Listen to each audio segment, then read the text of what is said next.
Vamos a abrir la escritura en la carta a los Efesios y vamos a leer ahí del capítulo 1, del verso 15 hasta el final del capítulo. Del 15 al 23, todos juntos, bien fuerte, dice 1, 2, 3.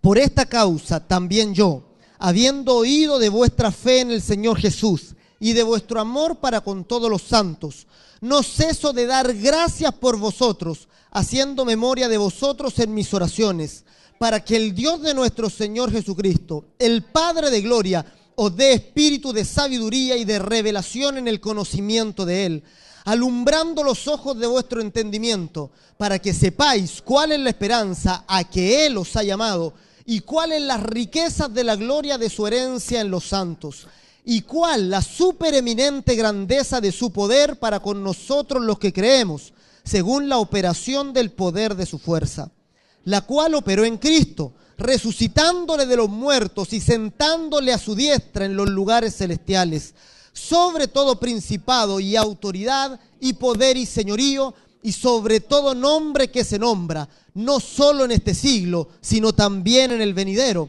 Y sometió todas las cosas bajo sus pies, y lo dio por cabeza sobre todas las cosas a la iglesia, la cual es su cuerpo, la plenitud de aquel que todo lo llena en todo. Amén. Gloriosa palabra del Señor que el apóstol Pablo dirige hacia la iglesia de Éfeso. Recuerdan ustedes, después de saludarles, después de decirles a los santos y fieles en Cristo Jesús que están en Éfeso, luego de adorar al Señor diciendo: bendito el Dios y Padre de nuestro Señor Jesucristo, que nos bendijo con toda bendición espiritual en los lugares celestiales en Cristo. Pablo mantiene este espíritu de adoración mientras les abre el corazón a los efesios, y en esta sección Pablo les transmite lo íntimo de la oración que él tiene para con ellos. Ya Pablo dice: por esta causa, habiendo oído, y Pablo dice que ha oído de la iglesia de Éfeso dos cosas que son el fundamento de nuestra fe. Pablo en esta sección, podríamos decir, es como que le dijera a Éfeso: ¿saben qué? Tienen lo principal. He oído que tienen el fundamento, pero yo estoy orando por ustedes para que ustedes crezcan, para que sobreedifiquen en ese fundamento. ¿Verdad? ¿Cuál es el fundamento de la vida de fe? Si usted se preguntara, pregúntele al que está al lado: ¿cuál es lo principal en la vida de fe? ¿Qué cosas podríamos nosotros no obviar? ¿A qué le deberíamos dedicar nuestra energía? De repente nosotros complicamos mucho la vida de fe, pensamos que hay muchas cosas que atender, muchas cosas que ver, pero hay un fundamento que no se puede descuidar, ¿verdad? Hay un fundamento principal que no podemos nosotros, digamos, pasar por alto. Sin este fundamento, todo cuanto edifiquemos encima no va a tener valor, se va a venir abajo. Y Pablo le habla de este fundamento a los efesios, que ellos, Pablo dice: he oído que ustedes ya lo tienen. Dice habiendo oído, volvamos al 15, habiendo oído, primero, de vuestra fe en el Señor Jesús. ¿Qué es lo que es el primer fundamento que nosotros echamos? La fe en el Señor Jesús. La Escritura dice: sin fe es, ¿qué es lo que es?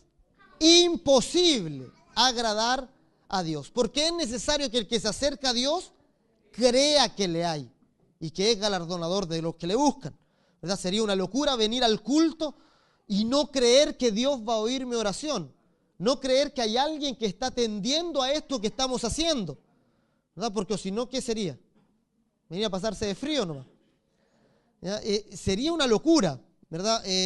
Sin embargo, la fe en el Señor Jesús es tan profunda y tan en la base de nuestra fe. Es creer en la obra de Jesús. Jesús siempre insistió en que creyeran en Él como lo más importante. Cuando le preguntaron cuáles son las obras de Dios, ¿qué tenemos que hacer para poner en práctica las obras de Dios? Jesús les dijo: esta es la obra de Dios, que creáis en aquel a quien Él envió. ¿Verdad? Que creáis que yo soy el enviado del Padre, que creáis. Y si no me creen a mí, dijo Jesús, por último créanle a mis obras.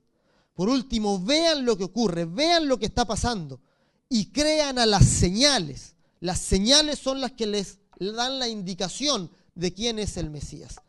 La fe en el Señor Jesús. Y en segundo lugar, el Señor Jesús dijo, ¿saben qué? Crean en mí, y a los que creen en mí les voy a dar un mandamiento. Y el Señor Jesús dijo, un mandamiento. Ni siquiera son muchos. Un mandamiento nuevo les doy, que se amen los unos a los otros, como yo los he amado. Jesús puso su medida, ¿verdad? Dijo, con la misma calidad del amor que has recibido de mi parte, con esa calidad de amor también ama a los demás. Así como hemos sido amados por el Señor, así nosotros hemos de amar también a nuestros hermanos. Ya no nos vamos a aprovechar de ser amados por el Señor y nosotros andar ahí a pura pelea con los hermanos que me rodean. ¿Verdad? Tratémoslo, el Señor Jesús dijo, así como yo, así también tú trátalos a los que te rodean. Un mandamiento les doy. Y el apóstol Pablo dice, yo eso lo he oído de ustedes, habiendo oído de vuestra fe en el Señor Jesús y de vuestro amor para con todos los santos. Entonces, como escuché eso, dice Pablo, yo doy gracias por ustedes en mis oraciones. Y siguiente versículo, dice, yo agradezco, no ceso de dar gracias a vosotros, a dar gracias por vosotros, haciendo memoria de vosotros en mis oraciones, pero además pido algo más. Pablo no quería que se quedaran con lo básico. Yo quiero que ustedes crezcan. El anhelo, ¿verdad?, de todo el que pastorea gente es que la gente crezca, ¿verdad? O ustedes quieren pastorear gente para que se quede con lo mínimo, ¿no? Ustedes, el deseo en su corazón es que crezcan los creyentes. Y dicen, no ceso de dar gracias por vosotros en mis oraciones, pero el 16, no se me adelante ahí. No ceso de dar gracias por vosotros, haciendo memoria de vosotros en mis oraciones. Haciendo memoria de vosotros en mis oraciones. Y luego dice, ¿por qué oro? ¿Ya? El por qué oro es muy importante porque es lo que Pablo está deseando para la iglesia de Éfeso. Lo que Pablo desea es lo siguiente. Ahora sí vamos al siguiente. Dice, para que el Dios de nuestro Señor Jesucristo, el Padre de gloria, os dé. Fíjense que Pablo está orando a Dios para que Dios haga algo. ¿Ya? Dice, yo oro al Dios de nuestro Señor Jesucristo, al Padre de gloria, para que Él os dé a ustedes. ¿Y qué es lo que está pidiendo Pablo que la iglesia reciba? Espíritu de sabiduría y de revelación en el conocimiento de Él. Fíjense, Pablo no pide, generalmente uno cuando pide por alguien pide por salud, por prosperidad, pide por un montón de cosas, pero Pablo apela a los bienes espirituales. Pablo tiene puesta su mirada en los bienes espirituales, ¿verdad? Y Pablo dice, yo oro por ustedes para que el Señor les dé espíritu de revelación, de sabiduría y de revelación en el conocimiento de Él. Fíjense, eso es algo que Dios da. Dios nos da la gracia de conocerle. Dios nos da la gracia de conocerle profundamente. Y es lo que el apóstol desea para la iglesia. El apóstol desea que sobre este fundamento que ellos tienen de la fe y del amor para los santos, ellos sobreedifiquen con conocimiento, que puedan conocer a Dios. Pablo decía, ojalá que yo cuando vaya a Éfeso la próxima vez, ustedes me enseñen algo, ¿verdad? Ustedes me comuniquen. ¿Se recuerdan cuál fue la experiencia de Pablo en su conversión? Pablo va camino a Damasco, se convierte camino a Damasco, entra ahí en la ciudad, luego de su conversión, cuando viene Ananías y ora por él. Y Pablo dice ahí en la epístola a los Gálatas que él no se reunió inmediatamente con los apóstoles. Y dice que luego de bastante tiempo después se fue por mano de Bernabé, se reunió con los apóstoles. Y dice, los apóstoles nada nuevo me comunicaron. O sea, Pablo dijo, yo recibí del Señor la revelación. Pablo entendía que hay un espíritu de sabiduría y de revelación en el conocimiento de Cristo, que es un conocimiento que no se adquiere por la vía natural, que es un conocimiento que no es solamente mental, es un conocimiento del Espíritu, es un conocimiento que Dios tiene a bien poner en nosotros. Él nos da espíritu de sabiduría, de revelación en el conocimiento de Dios. Amados, ¿cuánta ignorancia hay de Jesús en las iglesias hoy día. No tenemos nosotros y esta ignorancia, lo más terrible, es que la ignorancia no se muestra a simple vista. O sea, el que es ignorante en las cosas de Cristo no se sabe ignorante, ¿ya? Sino que lo muestra por sus hechos. Hay gente que sabe mucho acerca de Jesús, porque ha estudiado, y por medio del estudio nosotros podemos mentalmente acordarnos de fechas, podemos acordarnos y meter información a nuestra mente, sin embargo no conocer a Jesús. ¿Y cómo se manifiesta esta ignorancia espiritual? Es en las acciones, ¿verdad? Las acciones hablan de nuestro conocimiento de Cristo, nuestras reacciones ante los problemas, cómo reaccionamos ante las dificultades de la vida, hablan de qué conocimiento espiritual estamos teniendo acerca de Dios. Y ese es el que vale finalmente, ¿verdad? No el conocimiento que tengamos de datos estadísticos de la Biblia, ni de cosas que podemos obtener por el estudio racional. Es el conocimiento espiritual que obtenemos por revelación de Dios, ¿verdad? Él nos revela, nos da espíritu de sabiduría y de revelación. Amados, pensemos con cordura de nosotros mismos esta mañana.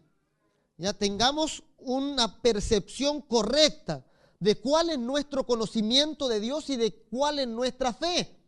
Midámonos bien. El apóstol Pablo dice, mídanse ustedes mismos con cordura, conforme a la medida de fe que Dios ha repartido a cada uno. Ninguno de ustedes tenga mayor concepto de sí que el que debe tener. Porque a veces pensamos que tenemos mucho cuando tenemos muy poco. ¿No? De repente a mí me toca ir a ver gente o creyentes que están mal. Ya no voy a dar nombres para proteger a los inocentes. Pero de repente uno va a ver gente que está pasando por procesos de dificultad, que uno ve que la fe se les vino abajo, que están...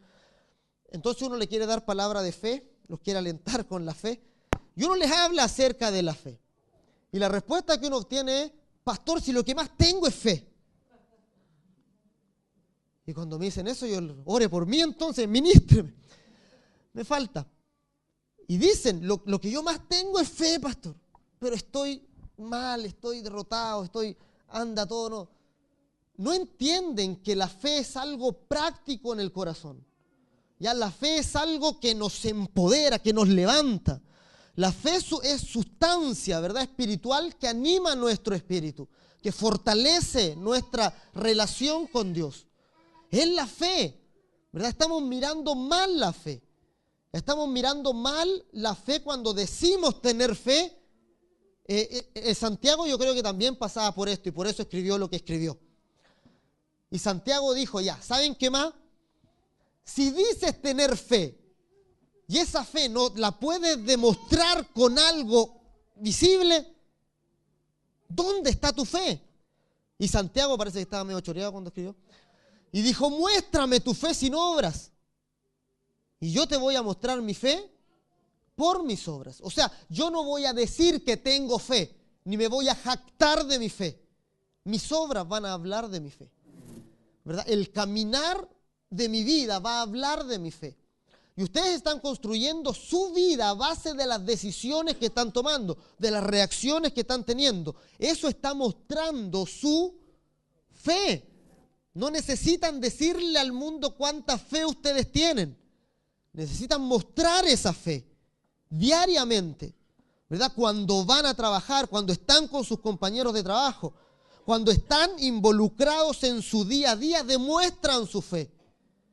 Por cómo ustedes son capaces de resistir el temor, de ir en contra de la adversidad, de cómo ustedes levantan el ánimo de sus compañeros cuando tienen miedo, porque la fe echa fuera el temor. La fe echa fuera el miedo, la inseguridad. Ustedes tienen la fe de que Dios es su Padre. Esa fe no es cualquier fe. Es la fe de tener a Dios como papá Dios, como mi papá. Si ustedes tienen a Dios como su papá, todo cambia. Todo cambia. Ustedes no se van a ofender por lo que le dicen sus compañeros. Ustedes van a bendecir, ¿verdad? Van a bendecir en el lugar donde vayan y van a hacer luz en medio de las tinieblas. Sean luz. Ustedes son luz del mundo, sal de la tierra, dijo el Señor Jesús. Entonces, amados, tengan esa fe gloriosa Y Pablo ora para que este conocimiento esté en ustedes, diciendo que el Padre les dé espíritu de sabiduría y de revelación en el conocimiento de Él. Y el siguiente verso dice, fíjense, alumbrando los ojos de vuestro entendimiento. ¿Se fijan que es Dios alumbrando las tinieblas? Es como que ustedes vienen de la oscuridad total, de unas tinieblas donde no pueden percibir lo espiritual, donde están cegados a todo lo que es Dios. Acuérdense de ustedes antes de convertirse. ¿Qué conocimiento tenían? ¿Qué entendían de la fe? Algunos de ustedes eran perseguidores de la iglesia. Algunos de ustedes aborrecían este camino. Algunos de ustedes estaban, digamos, que no les importaba para nada, ¿verdad? Les regalaban una Biblia y lo ocupaban para como estabilizar la mesa. No les importaba nada, no valoraban lo espiritual, estaban cegados. Es lo que el apóstol Pablo dice, que el Dios de este siglo cegó el entendimiento, alumbrando los ojos de vuestro entendimiento. ¿Qué dice Pablo? El Dios de este siglo, Gálatas 4:4, cegó de los incrédulos, para que no les resplandezca el evangelio de la gloria de Cristo, que es la imagen de Dios. Entonces fíjense aquí, alumbrando los ojos de vuestro entendimiento, para que sepáis, y aquí Pablo habla de tres cosas que desea que los efesios comiencen a armar en sus vidas, a sobreedificar, sobre la base de la fe en Cristo y sobre la base del amor a todos los santos. Pablo está estableciendo tres columnas que quiere que los efesios comiencen a construir, para que sepáis, para que tengan conocimiento acerca de esto. Fíjense que dice sepáis, ¿verdad? Dice, ¿cuál es la esperanza? Alumbrando los ojos de vuestro entendimiento para que sepáis. Esto es una certeza, tienen que saberlo. No tienen que tener duda con respecto a esto. Tienen que saberlo. Lo mismo dice el apóstol Pedro, en 1 de Juan 5:13, vamos a revisar ahí. Fíjense que el apóstol Pedro está escribiendo a la iglesia y les dice lo siguiente. Le dice, estas cosas os he escrito a vosotros que creéis en el nombre del Hijo de Dios. ¿Para qué? Para que sepáis que tenéis vida eterna. O sea, es una certeza. Yo creo en el nombre del Hijo de Dios. Por tanto, tienen vida eterna.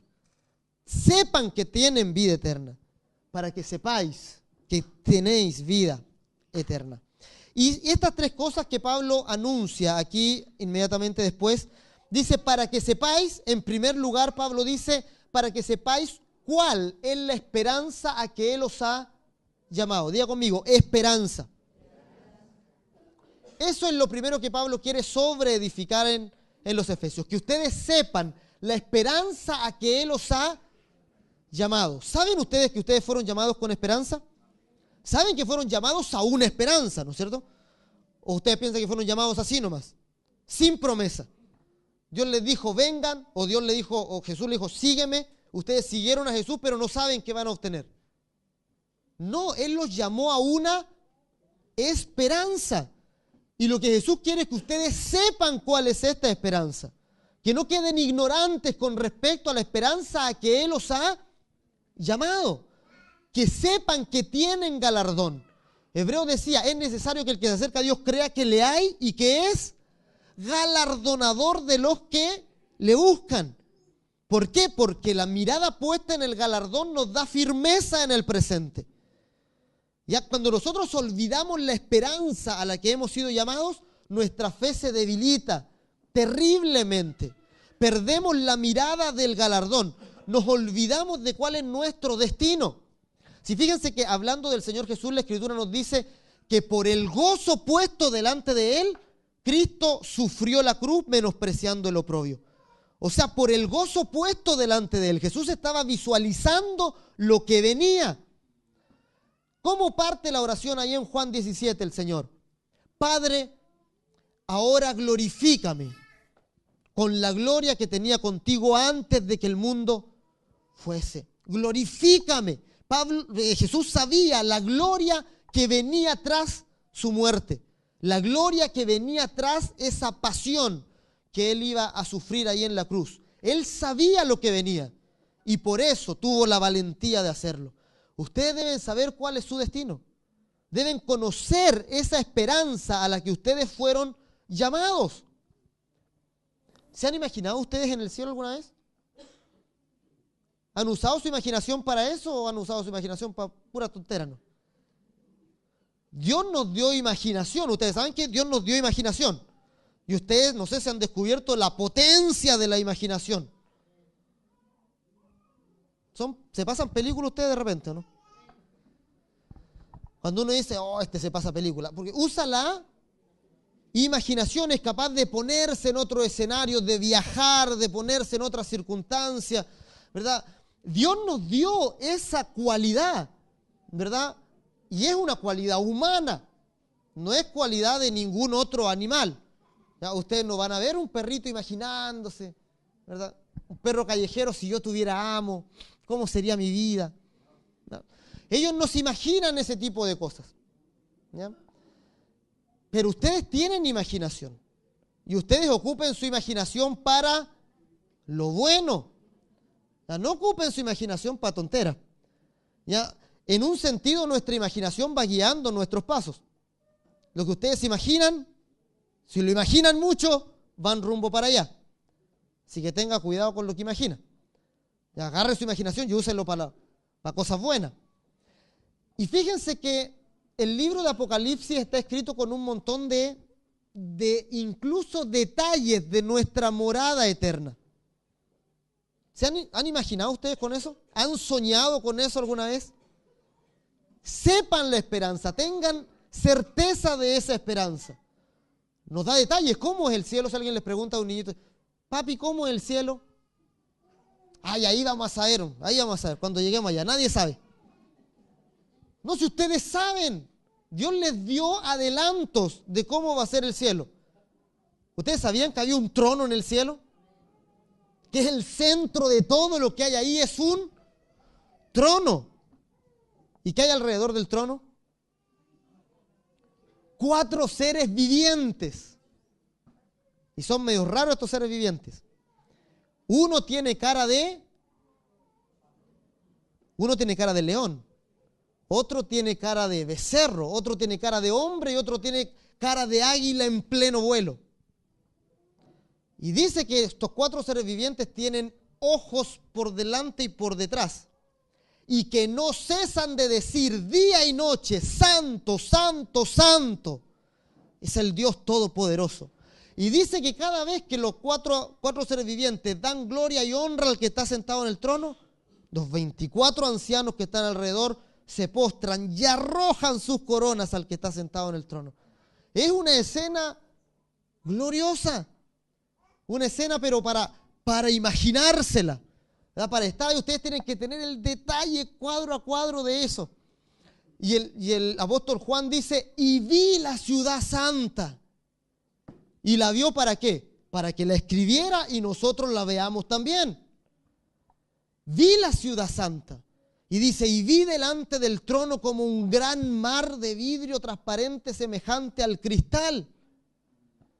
Y después dice Juan, y oí a todo lo creado en el cielo, en la tierra y debajo de la tierra, que adoraban al Señor. Léanse Apocalipsis 4, ¿verdad? Es tremendo. Y usen su imaginación para verse ahí.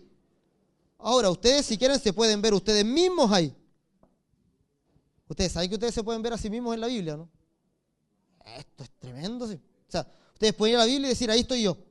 Vamos a leer, vamos a Apocalipsis. Vamos al capítulo 7. Ahí están ustedes. Juan vio y se adelantó al futuro. Y fíjense lo que vio Juan. 7:9. Veamos el 7:9 de Apocalipsis. Veamos si están ustedes ahí o no. ¿Qué dice? Después de esto, ¿qué dice Juan? Después de esto, miré. ¿Y qué vio Juan? He aquí una gran multitud, la cual nadie podía contar, de todas las naciones y tribus y pueblos y lenguas que estaban delante del trono y en la presencia del Cordero, vestidos con ropas blancas y con palmas en las manos. ¿Qué sigue diciendo? Y clamaban a gran voz diciendo: la salvación pertenece a nuestro Dios que está sentado en el trono y al Cordero. ¿Se sabían ese coro? Ya, apréndaselo porque puede que lo tenga que cantar en el cielo. Y puede que no pasen himnarios, entonces va a haber que sabérselo. Juan ve el futuro y ve a los santos de Dios vestidos de ropas blancas. Más adelante dice: ellos han emblanquecido sus ropas en la sangre del Cordero. Ustedes son los que han emblanquecido sus ropas en la sangre de Cristo. ¿O acaso ustedes tienen ropas blancas porque se han portado bien? ¿Por su perfección en su vida? Ustedes lo único bueno que tienen es la sangre de Jesús.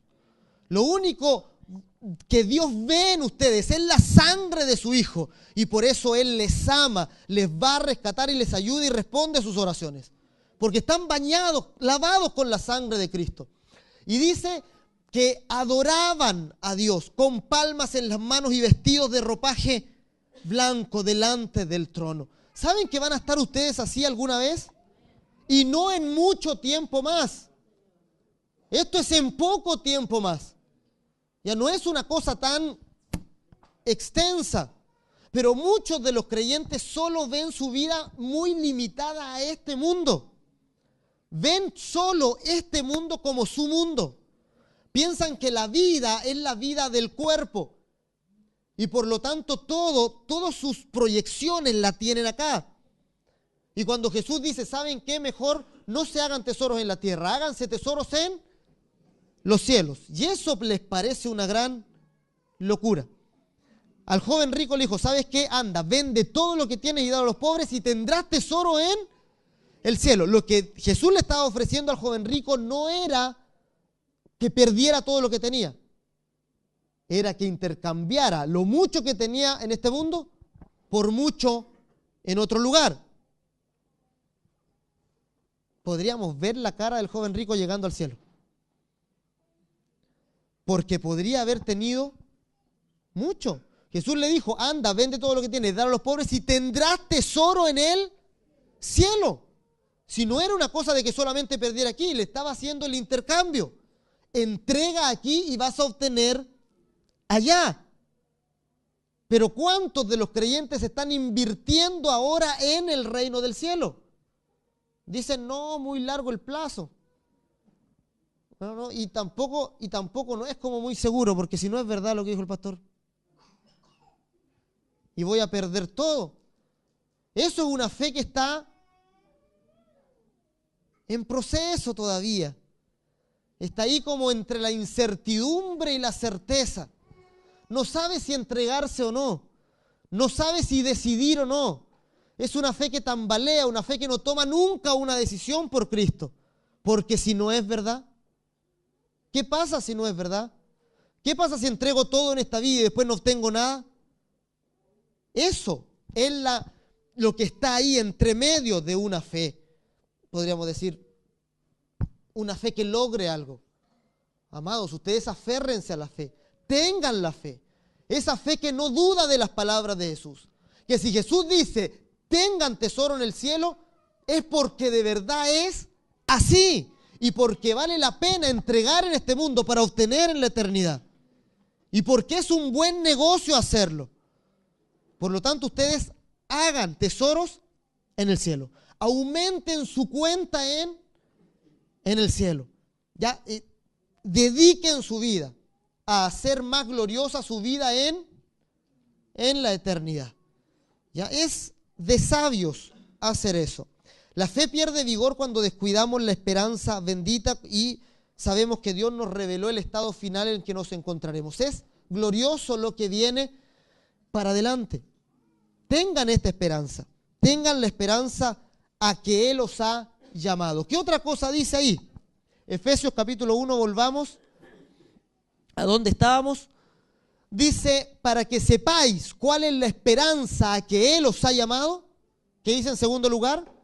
Y cuáles las riquezas de la gloria de su herencia en los santos. Fíjense, la construcción del pasaje dice cuál es la gloria de cuáles las riquezas de la gloria, de su herencia en los santos. Amados, ustedes son parte de la herencia de Jesús. Ustedes son su gloriosa herencia. Diga conmigo, yo soy la herencia de Cristo.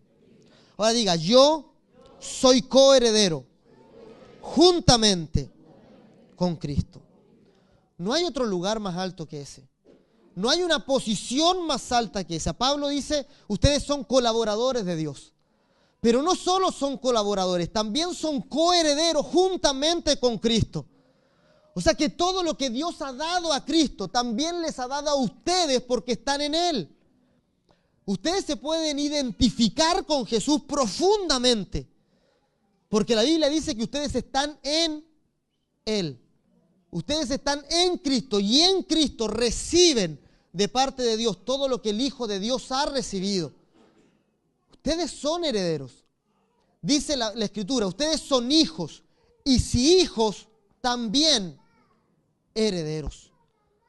Amados, compórtense como los benditos, conozcan la herencia que tienen, identifíquense con Cristo totalmente, actúen como Cristo actúe, tengan la mente de Cristo, su herencia gloriosa han de conocerla, para que sepan cuál es la gloria de su herencia en los santos.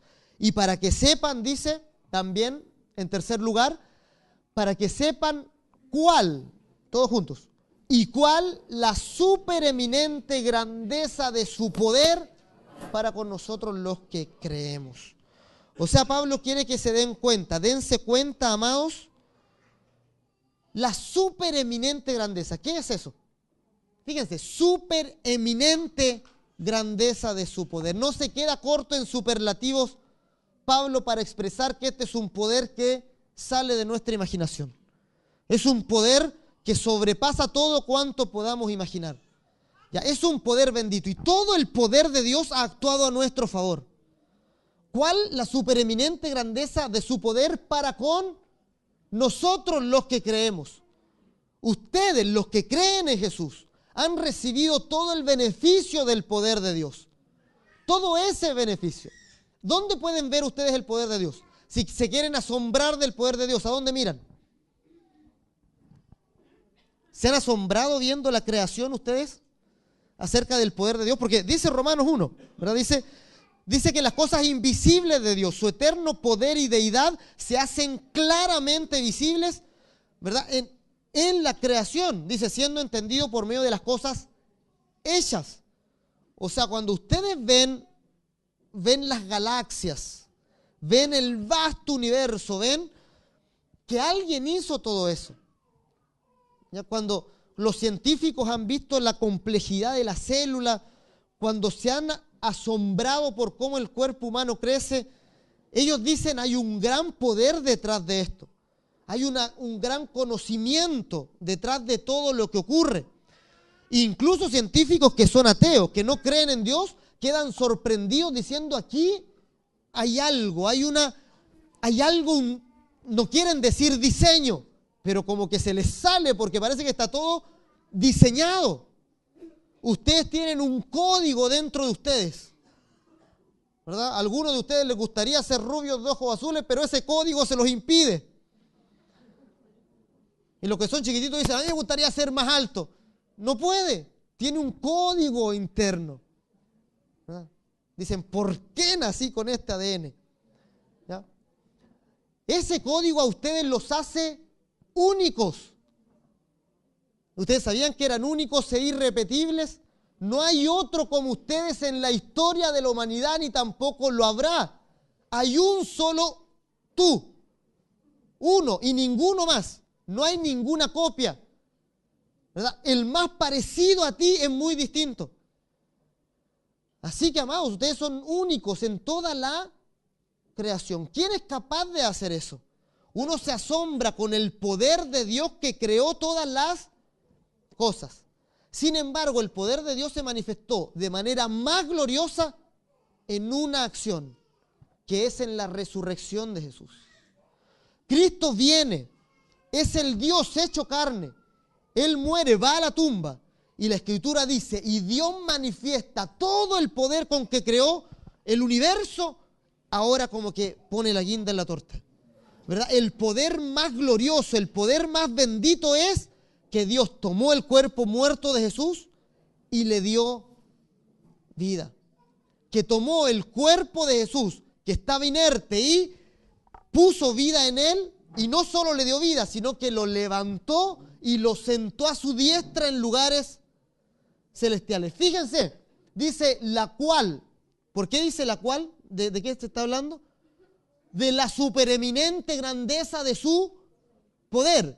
Esa supereminente grandeza del poder de Dios operó en Cristo, resucitándole de los muertos y sentándolo a su diestra en lugares celestiales. ¿Qué dice? Sobre todo principado, sobre toda autoridad y sobre todo poder y señorío y sobre todo nombre que se nombra, no solo en este siglo, sino también en el venidero. ¿Y qué más hizo este supereminente poder? Sometió todas las cosas bajo sus pies. Y luego hizo algo más este poder. Fíjense, este poder desarrolla toda una gama de acciones. Primero, le da vida al cuerpo de Cristo, lo levanta, lo sienta a su diestra en lugares celestiales, sobre todo en el lugar más alto. Luego, somete todas las cosas bajo los pies de Cristo. Y luego, que es lo más glorioso para nosotros, luego toma a este Cristo y lo pone, dice, lo dio por cabeza sobre todas las cosas a la iglesia. Mira conmigo, yo soy la iglesia. Ahí está hablando de ustedes. Y lo dio por cabeza sobre todas las cosas a la iglesia, la cual ahora se constituye su cuerpo. Dios nos puso a nosotros, la iglesia, como el cuerpo de Cristo. Y esto nos da un sentido comunitario tan potente, amados. Porque aquí Pablo por primera vez en la epístola habla de la iglesia y habla del carácter espiritual de la iglesia, de qué es lo que es la iglesia. La iglesia es lo que Dios ha reunido, y a Cristo, que lo puso sobre todas las cosas, lo puso por cabeza. Y nos puso a nosotros como cuerpo de aquel que es sobre todas las cosas. Para que fíjense la alusión de la cabeza con el cuerpo. Nosotros sabemos que el cuerpo no puede estar sin la cabeza y la cabeza sin el cuerpo. Es una sola. Yo sé que algunos de ustedes, alguna vez su mamá le dijo, ¿y dónde tenéis la cabeza? Pero ustedes siempre van con su cabeza hacia todos lados, ¿verdad? No pueden mandar el cuerpo a trabajar y dejar la cabeza en otro lado. El cuerpo anda con la cabeza para donde la cabeza vaya. A la cabeza se le ocurrió ir para un lado y el cuerpo no tiene más que, tiene que seguirla, ¿no? El cuerpo obedece a la cabeza. Cuerpo sano. El cuerpo sano obedece a la cabeza. Si a la cabeza se le ocurrió aplaudir, yo creo que a las manos no les gusta aplaudir. Porque es como pegarse así como, es como violenta la cosa. Para las manos estoy hablando, ¿ya? Pero si a la cabeza se le ocurrió aplaudir, las manos no pueden decir, oye, no, para. Ya he aplaudido muchas veces, ya estamos rojas, ya hace frío. A la cabeza se le ocurrió aplaudir. Ante la orden de la cabeza, el cuerpo parece no tener voluntad. Parece no tener voluntad. Es la primera figura que Pablo habla de Cristo y la iglesia. Cristo dice, vamos hacia allá, y la cabeza responde. El cuerpo que son ustedes, responden. Cristo da una palabra y ustedes que son la cabeza, ya lo estoy subiendo mucho. Ustedes que son el cuerpo, responden. ¿Verdad? Ustedes están conectados con la cabeza, continuamente están recibiendo las órdenes de esa cabeza. Y lo bueno es que a la cabeza quiere que al cuerpo le vaya bien. La cabeza cuida al cuerpo, no lo anda metiendo en cualquier lado para dañarlo. ¿Verdad? Entonces ustedes pueden estar confiados en su cabeza. La cabeza es la que nos mueve. Amados, y la cabeza es gloriosa. Ya esta cabeza es bendita, tiene toda autoridad por sobre todas las cosas. Si la cabeza está sobre todo, ¿quién podrá amenazar al cuerpo? ¿Podrá algo amenazar la iglesia? ¿Podrá algo ir en contra de la iglesia? ¿Podrá algo, verdad, destruir la iglesia de Cristo? Si es su cuerpo, es la plenitud de aquel que todo lo llena en todo. Nosotros somos la iglesia. Mira a su hermano que está al lado y dígale, tú también eres la iglesia. Somos la iglesia. Ustedes son la iglesia. Agárrelo con confianza. No importa si no lo conoce. Póngale con confianza porque es la iglesia también. ¿Ya? Es la iglesia también. Somos la iglesia local. Somos la iglesia somos una comunidad dentro de muchas que hay en la comuna. Y somos una comuna de entre muchas iglesias también que hay alrededor del mundo. Somos la iglesia de Cristo. Así como hoy día estamos anunciando la palabra del Señor, en muchos otros lugares se está anunciando la palabra del Señor.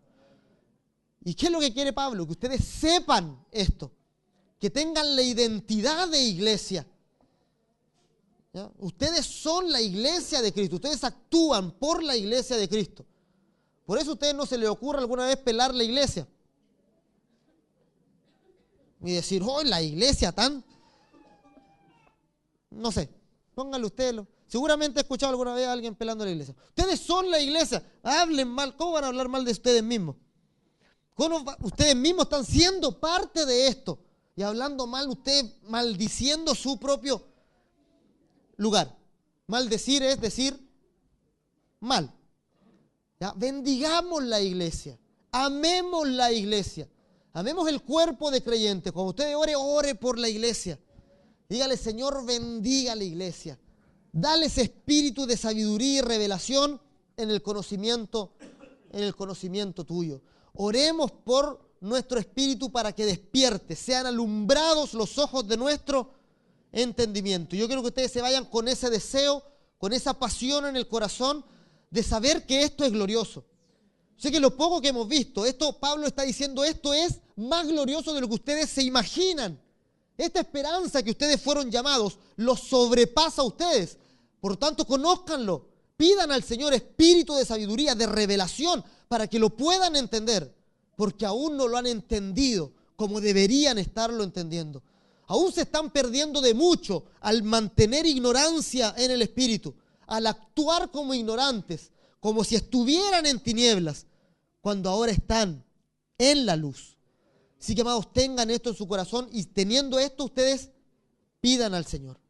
Ya pidan al Señor, hagan una oración invocando su nombre y pidiendo, Señor, abre los ojos de mi entendimiento, alumbra los ojos de mi entendimiento para saber cuál es la esperanza que me llamaste, para saber cuál es la riqueza de tu herencia en los santos, para saber cuál es la supereminente grandeza de tu poder para conmigo. ¿Cuánto es el poder de Dios para con ustedes? Y ustedes piensan que Dios los tiene tirados, que no se acuerda de ustedes, que se alegan de muchas cosas por la ignorancia que hay en el corazón. Se quejan hasta de Dios, diciendo que Dios es injusto con ustedes. Es la ignorancia hablando. Ignorancia del corazón. Aborrezcamos la ignorancia que hay en nosotros y amemos el conocimiento de Cristo. Amemos el conocimiento de Dios que nos hace maravillarnos cada día más, que nos hace fortalecernos en la vía de fe, que nos hace servir con todo el corazón. Pónganse en pie y vamos a orar con todo el corazón. Oremos pidiendo esto que Pablo pidió para Éfeso, pidámoslo para Encuentro hoy en la mañana, diciendo, Señor, alumbra los ojos de mi entendimiento. Son los ojos de la mente, la NBI dice ojos del corazón. Alumbra los ojos de mi ser interior para que se abran, para que puedan ver esta gloriosa gracia